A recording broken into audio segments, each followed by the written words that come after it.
Hey girls! Okay, tonight I'm making Texas Roadhouse yeast rolls. Y'all know that we've had so many good memories at Texas Roadhouse. We've had birthday parties and good family dinners at Texas Roadhouse, and our favorite thing is the rolls and the honey cinnamon butter, or the cinnamon honey butter. So I have never made the yeast rolls before, but I'm going to try tonight, and of course I've got to film it. Okay, so from the research that I've done on the Copycat Texas Roadhouse yeast rolls, we're going to need 1 cup of warm evaporated milk and 1 tablespoon of sugar and 2 teaspoons of dry active yeast. Okay, so I'm going to mix all that together in a big bowl. I've got it all measured out and ready to keep the video short and sweet. Now these little packets equal 2 1/4 cup, or 2 1/4 teaspoon of the yeast. So I'm just going to open this packet and just leave a little bit in there. I don't think it would make a big deal to be 1/4 off. Okay, and I am going to give this a quick whisk, and we have to let this sit for 10 minutes until it foams up. Okay. Okay, it's been 10 minutes, and zoom in. So see how foamy it looks? All right, that's what you want. You want it to look foamy. Okay, now we're gonna add 1/3 cup of melted butter and 1 egg. Okay, and then we're gonna whisk it up.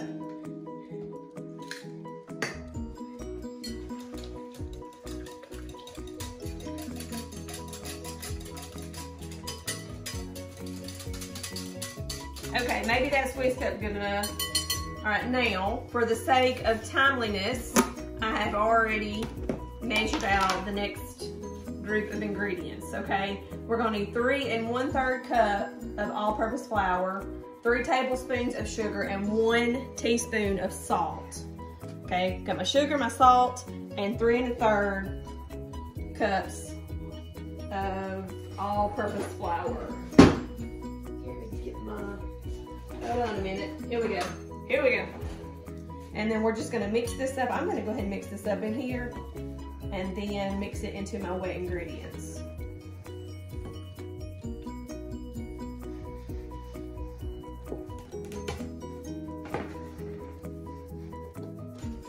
Okay, again, that's 3 1/3 cups of all-purpose flour, 3 tablespoons of sugar, and 1 teaspoon of salt.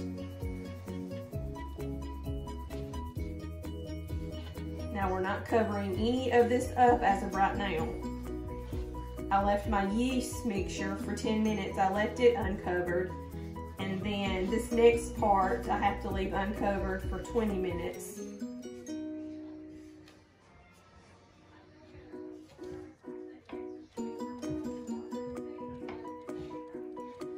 I kind of want to get my hands in there. If I had my gloves on, I'd get my hands in there.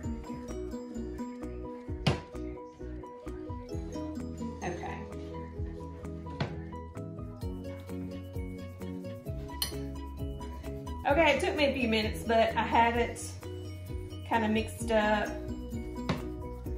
into a ball. Okay, I'm gonna leave this uncovered for 20 minutes. I'm just gonna set my timer, and I'll be back in 20 minutes. It's been set uncovered for 20 minutes, and now I'm going to pour it out onto a lightly floured, clean surface, okay?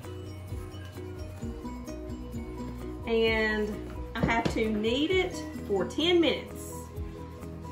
So get a good look at it, zoom in on it, and I'm gonna knead it for 10 minutes, and we'll be right back. Why do you think it's cool?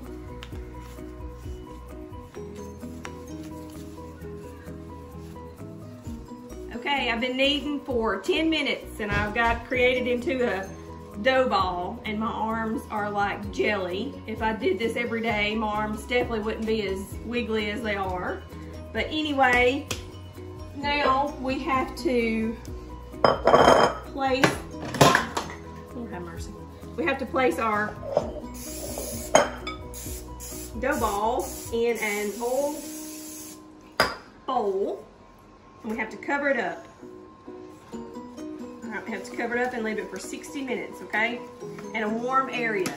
Now, our house stays pretty chilly, so I would normally put it on top of the dryer, but now that I've got my oven going over here, I'm gonna sit over here by the oven for 60 minutes. Okay, we'll see you in 60 minutes. Okay guys, it's been 60 minutes and our dough has risen. So I'm going to dump it out onto a lightly floured surface.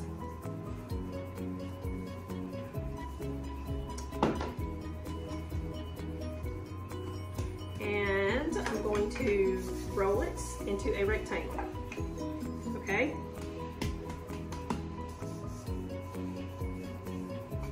Okay,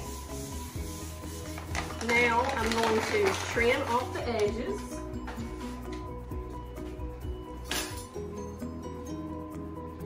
I'm doing this on my cutting board because it's a nice rectangle.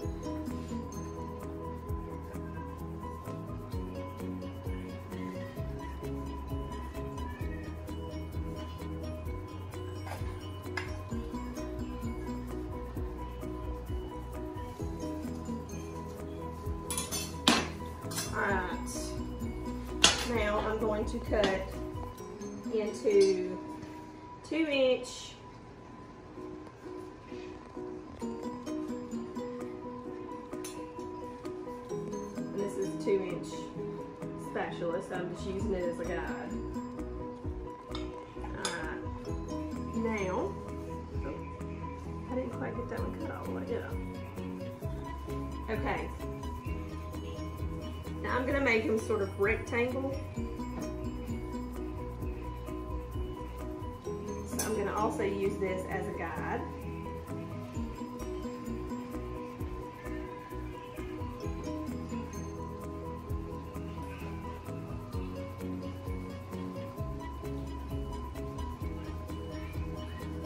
So they'll all be, they're not all going to be even, but they're all going to be in rectangle.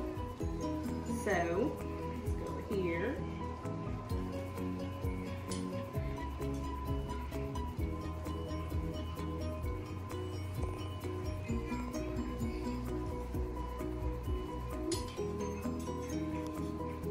All right.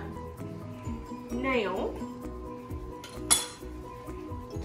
I'm going to place them on this baking sheet. And we're gonna let them, I'm gonna cover them with saran wrap and we're gonna let them sit for 30 minutes. Okay?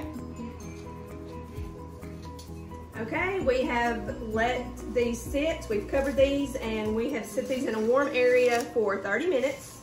And now we are going to brush them with milk. Okay?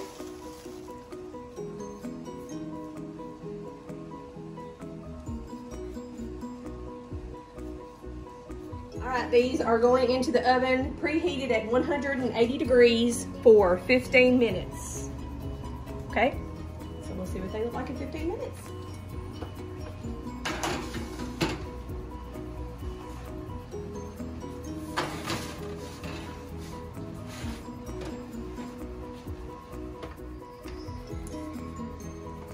Okay guys, this is how they turned out.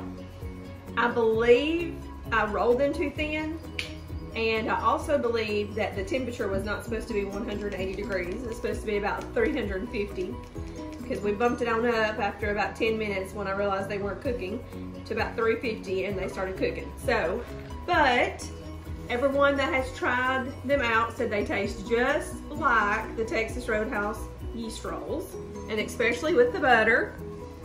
So I can't wait to try them again and maybe shape them a little different. I might do squares and make them a little thicker and a little bit more puffy, and we'll see. So I will update everybody on it, but they're still good.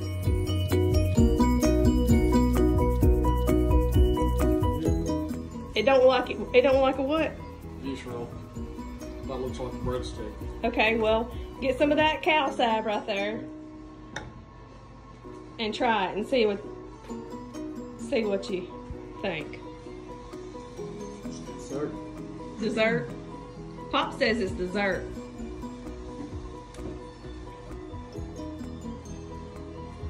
Are you still watching Rambo in there?